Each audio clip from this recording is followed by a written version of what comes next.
اور آپ کو شاید یہ مسئلہ معلوم ہو کہ ہم لوگ جو جنازہ غائبانہ پڑھتے ہیں، کسی کا انتقال دلی میں ہوا، کسی کا انتقال ممبئی میں ہوا، اور آپ کٹیہار کے حسن گنج میں اٹوا میں اگر آپ کو معلوم ہوا بہت بڑے علامہ کا، بہت بڑے مولانا کا انتقال ہوا، اور آپ یہاں پر ان کی جنازہ غائبانہ پڑھتے ہیں، آپ پوچھ لیجئے علماء سے کہ جنازہ غائبانہ پڑھنے کی جو دلیل ہے وہ دلیل یہی ہے کہ جب حبشہ کے اس بادشاہ کا انتقال ہوا تو اللہ کے نبی صلی اللہ علیہ وسلم نے مدینہ کے اندر اپنے صحابہ کے ساتھ جنازے کی نماز پڑھائی تھی۔ اکلوتا یہ غائبانہ جنازہ تھا جو اللہ کے نبی نے حضرت نجاشی کا پڑھایا تھا۔ اسی لیے علماء کہتے ہیں کہ ہر آدمی کا جنازہ غائبانہ نہیں پڑھنا چاہیے، جو بڑا عالم ہو یا کوئی ایسا انسان ہو جس سے سماج اور مسلمانوں کی سوسائٹی کو بہت بڑا فائدہ پہنچتا ہو اور وہ نیک ہو، دیندار ہو، ایسے انسان کا جنازہ غائبانہ پڑھنا چاہیے۔ ہر کسی کا جنازہ غائبانہ پڑھنا ٹھیک نہیں ہے، یہ بہت سارے علماء کا یہ فتویٰ ہے۔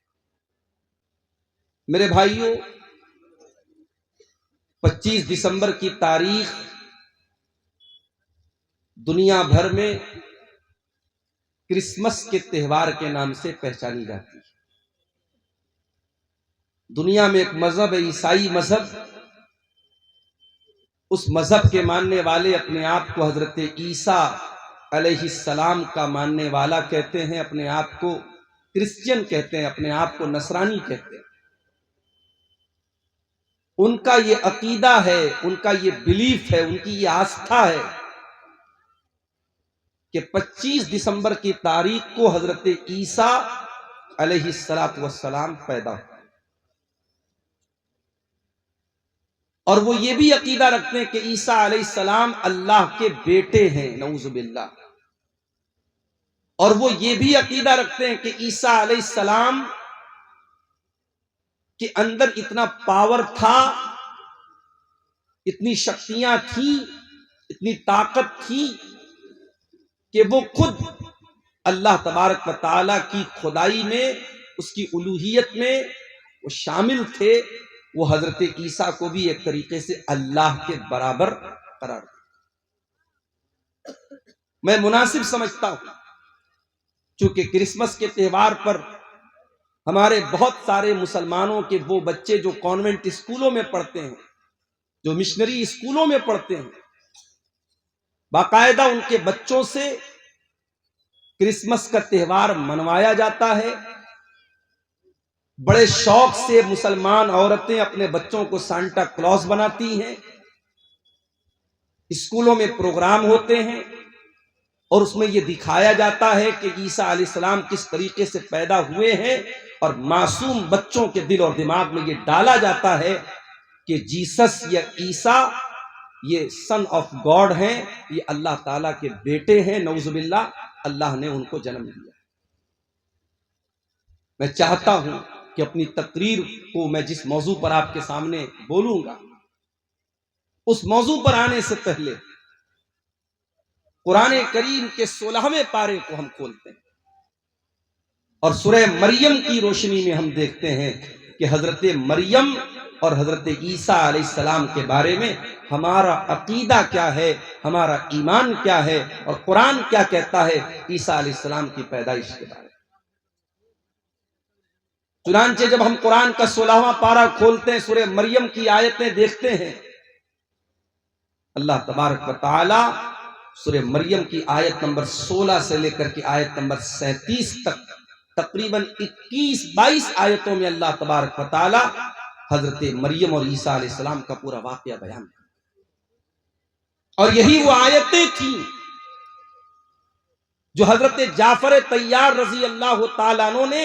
حبشہ کے بادشاہ نجاشی کے دربار میں پڑھی تھی، اور ان آیتوں کو جب ٹرانسلیٹ کیا گیا اور حبشہ کے بادشاہ نے جب ان آیتوں کا ترجمہ سنا تو وہ رونے لگا، اس کی آنکھیں آنسوؤں سے بھر گئیں، اور اس نے اپنے ہاتھوں میں تنکا اٹھایا اور زمین پر لائن کھینچی اور کہا کہ اللہ کی قسم، عیسیٰ ابن مریم کا مقام جیسا قرآن میں بتایا ہے اس سے زیادہ نہیں ہے، یہی مقام صحیح ہے جو اللہ نے قرآن میں بیان کیا۔ اور بعد میں وہ بادشاہ ایمان بھی لے آیا۔ کیا مسلمان کے ہیں یہ شایان شان، آج کے نوجوان سن لے میری فغاں، آج کے نوجوان سن لے میری فغاں، اونچے اونچے محل جو بنائے ہیں یہ گھر نہیں در حقیقت سرائے ہیں یہ، اونچے اونچے محل جو بنائے ہیں یہ گھر نہیں در حقیقت سرائے ہے یہ، ہرگز اپنے نہیں ہے پرائے ہے یہ، بعد تیرے کوئی اور ہوگا یہاں، آج کے نوجوان سن لے میری فغاں، آج کے نوجوان سن لے میری فغاں، میں نے مانا کہ گانوں میں بھی ہے کشش، عاشقی کے فسانوں میں بھی ہے کشش، پر بتا کچھ اذانوں میں بھی ہے کشش، تجھ کو آواز دیتا ہے رب جہاں، تجھ کو آواز دیتا ہے رب جہاں، آج کے نوجوان سن لے میری فغاں، آج کے نوجوان سن لے میری فغاں، داڑھی رکھنا بہت ہی ہے مشکل مگر روز محشر یہ آقا نے پوچھا اگر، داڑھی رکھنا بہت ہی ہے مشکل مگر روز محشر یہ آقا نے پوچھا اگر، میری صورت میں کیا نقص آیا نظر، میری صورت میں کیا نقص آیا نظر، کیا کہے گا جواباً بتا تو وہاں، آج کے نوجوان سن لے میری فغاں، آج کے نوجوان سن لے میری فغاں۔ اور آخری شعر سماعت فرمائیں، بیٹھکوں میں نہ یوں وقت برباد کر، آج جلسے میں ہم دیکھتے ہیں کہ ایک بڑی تعداد میں نوجوان سڑکوں پر گھومتے رہتے مستی کرتے رہتے ہیں، بیٹھکوں میں نہ یوں وقت برباد کر، نفس کی قید سے خود کو آزاد کر، بیٹھکوں میں نہ یوں وقت برباد کر، نفس کی قید سے خود کو آزاد کر،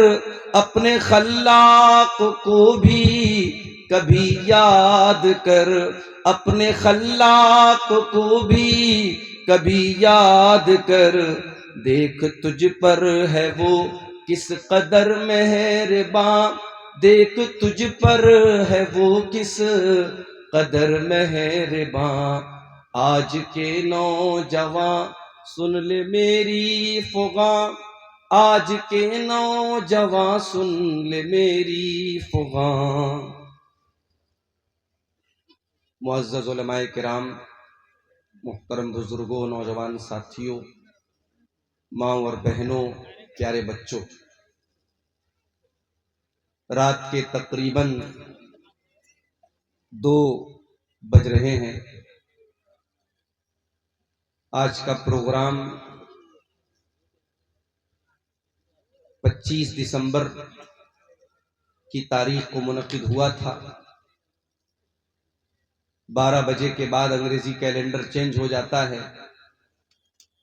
25 کے بعد اب 26 دسمبر کی تاریخ بھی آ چکی ہے۔ موسم بہت زیادہ ٹھنڈا تو نہیں ہے لیکن پھر بھی سردی ہے، اور سردی کے اس موسم میں اس علاقے کے باہمت بزرگوں اور نوجوانوں نے بہت بڑا خطرہ مول لے کر کے آج کا یہ پروگرام منعقد کیا، اور الحمدللہ پروگرام بڑی کامیابی سے اپنی منزل کی طرف رواں ہے۔